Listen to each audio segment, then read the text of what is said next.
Hello everyone, this is Strawberry Podfic, and we are reading Hysterical, Chapter 3, Bronze, Part 1, Italian Soda with a Dash of Confusion. 3 years before the entrance exam, first year of middle school, adrenaline junkie. Link.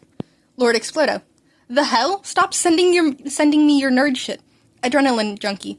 It's the All Might Bronze Age figurine first edition. They're selling it tomorrow. Lord Explodo. Chill, you're gonna pass out if you keep this up. Adrenaline junkie. You have to come buy it with me. Lord Explodo. No. Adrenaline junkie. Kachan, please! Lord Explodo. No. Adrenaline junkie. I'll buy you coffee. Lord Explodo. What time? Adrenaline junkie. Blip. It opens at 8. The two boys met at a quaint little cafe not far from the merch store. It was a hidden gem they had found a year prior, small, but with what Bakugo described as heckin' good coffee, which coming from Bakugo was equivalent to a 5-star rating and recommendation. While I cannot attest to the heckin' goodness of the coffee, having never tried it myself, I will say that the cafe was very aesthetically pleasing, the wood and potted plant theme being especially well executed. And because the cafe wasn't well known, it was typically very quiet and provided a peaceful atmosphere well-suited for homework or cozy outings with a significant other. As such, at 7:25 on that Saturday morning, the cafe was very tranquil. Its total of 5 occupants, if one was to include the barista and Midoriya, who had arrived early, were going about their business in the sleepy-like manner all Saturday mornings constituted. That tranquility, however, was shattered the moment Bakugo walked in. He stomped over in his usual I'm better than all you extras manner and dropped heavily in the chair across from Midoriya. Midoriya, for his part, didn't even flinch as he finished the note he was scribbling into a notebook of his and slurped loudly at his Italian soda. Hey, Kachan. You still stalking heroes? He said without preamble. No, I'm just analyzing them, not stalking, Midoriya replied sarcastically. You can dress it up in your fancy words all you want, but I know the truth. He paused as Midoriya finished and capped his pen. They're weird as hell, you know. Well, I haven't been yet, but I'm fairly certain hell is a whole lot weirder than my analysis. Whatever you say, smartass, Bakugo said with an eye roll. Midoriya just chuckled at that. What's so funny, he sneered. Nothing, just laughing at the humor of the boy whose sweat smells like caramel, calling me weird. At least I don't constantly smell like B.O. like you, adrenaline junkie. No, you just blow up when you're hot. Perfectly normal. Well, I don't cough glitter every time I use my quirk like some kind of gay. Kachan, you're gay. Your point? My point is that analysis would be a good skill to have once I'm a hero. At that, Midoriya stood and made his way to the counter, continuing his conversation as Bakugo followed him. Even if my quirk keeps me safe, it's still not great in a fight. I need to identify a villain's weakness to win. Bakugo snorted. Not great in a fight. That's one way to put it. Oh, shut up. I'm getting better at controlling it. Oh, you are? I wasn't aware. Then he turned to the barista. Large iced coffee, 2 shots caramel. Please, Midoriya added. The barista, a bored teenager who looked slightly out of place in all the comfy decor, simply rolled her eyes and turned to make the drink. Care to tell me exactly how many bones you broke yesterday? Bakugo continued as Midoriya counted out money for the drink. Midoriya blushed. That doesn't count. Yesterday was an outlier, and you know it.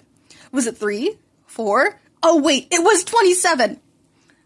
The two sat back down at the table after grabbing Bakugo's coffee, continuing their conversation with a vigor that drew the attention of the rest of the cafe.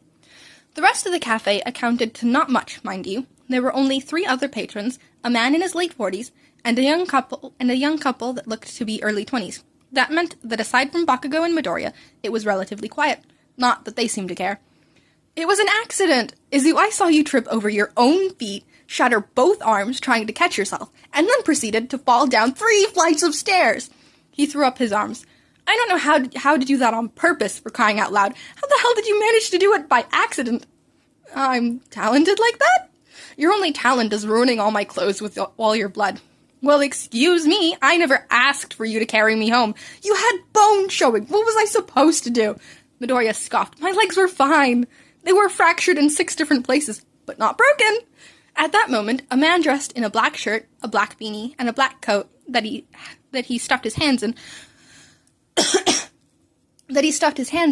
walked in and then up to the counter. I will be frank, he looked like the definition of sketchy. Heck, the bulge in his pocket was so clearly a knife that you would have to have led a completely knife-free life to not recognize it. And since knife-free life did not describe either of them in the slightest, what with Midoriya's condition, you would think they would notice. But they were too invested in their conversation to pay him any heed. That, or they just didn't care, which I cannot rule out. "Your arms were dust from trying to catch yourself." Under his breath he whispered, "Getting better, my ass." Midoriya caught it. "It's reflex, okay? It's really difficult to control all the time. It's like tiptoeing constantly. You can do it, but it's easy to forget if you're focused on something else." It was during his explanation that the sketchy man drew a knife and shook it at the barista. "Money in the bag, now!" The three customers stared in shock, first at the robber, and then at the two boys, who continued talking and tuned out the situation behind them. "Once we get into UA, I'll be able to learn how to direct the force better. Right now, all the energy is coming from breaking my bones and tendons and going everywhere. I need to learn how to— fine, I get it." The barista looked at them and rolled her eyes once more. She was surprisingly unfazed as she slowly shoved money into the bag. I can only conclude that this calmness came from a frightening mixture of teenage angst and the laissez-faire attitude that one acquires after working in customer service for minimum wage, although I have no real proof for this. I swear we've had this conversation a dozen times, and yet you fail to grasp the severity of my situation. The robber stared at them. "Will you two shut up?" Bakugo sipped his coffee, ignoring the man. "There's not enough caffeine for me to deal with you today." "Ha! Only a wimp would need caffeine to wake up. Not all of us are spastic junkies like you." Well, he was cut off as the robber, who, having had quite enough of these two idiots, decided to take matters into his own hands, and grabbed the back of Midoriya's collar. He yanked him out of his seat and pressed the knife to his neck. "I said, shut up!" It was like a switch had flipped. The two went from being absolutely careless to having a slight care. That care having come about only once there was a literal knife to Midoriya's throat. Midoriya screamed and reached his arm out, straining, "Kachan!" Bakugo's eyes blew wide. Shit! He dove wildly across the table, his fingers almost there, but just slightly too short. But at the last second, his hand wrapped around the Italian soda that was teetering from the activity and threatened to spill across Midoriya's notebook. The two boys let out identical sighs of relief, because yes, of course they were worried about the soda. They were both aware of how Midoriya was in no real danger. The notes, however, those couldn't come back to life. This would be obvious to those who knew the two, and Midoriya's blatant disregard for his life. However, the robber did not know the two, and as such, just watched the situation in complete and utter confusion, which, considering the circumstances, was a reasonable reaction. "Gosh darn it, you almost spilled my soda!" "Well, I have a knife to your throat!" "Yeah, I'm well aware." The robber just sputtered bewilderedly. It took him several moments to regain his composure.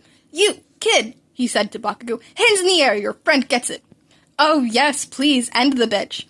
"Kachan!" Midoriya gasped exaggeratedly in mock hurt. "You wound me!" "That's what you get for ruining my sweatshirt." "I said I was sorry!"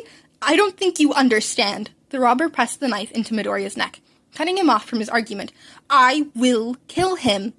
He'd deserve it. The robber, an unsatisfied grocer employee when he wasn't robbing cafes, was in a state of delirious bewilderment. This was quite possibly the weirdest situation he'd ever been in, even beating the lizard Cheerios incident of last month, but we don't speak of that. "What is wrong with you? Is he even your friend? You know, sometimes I wonder." Look, you are clearly incompetent, so how about you let that nerd go and turn yourself in before I blow your face off? "Kachan, you better not," Midoriya spoke, even against the knife, causing it to graze his neck and drip blood onto the hand of his captor. His captor, for all his many faults, was also quite squeamish at the sight of blood. This was rather unfortunate, considering he was attempting, I say attempting, because as it's clear he was very bad at it, to rob a small cafe with a knife. I am of the opinion that he should have tried some non-blood crimes if he had wanted money. My go-to suggestion would be embezzlement, difficult to get away with, yes, but surprisingly blood-free for those villains who may be squeamish.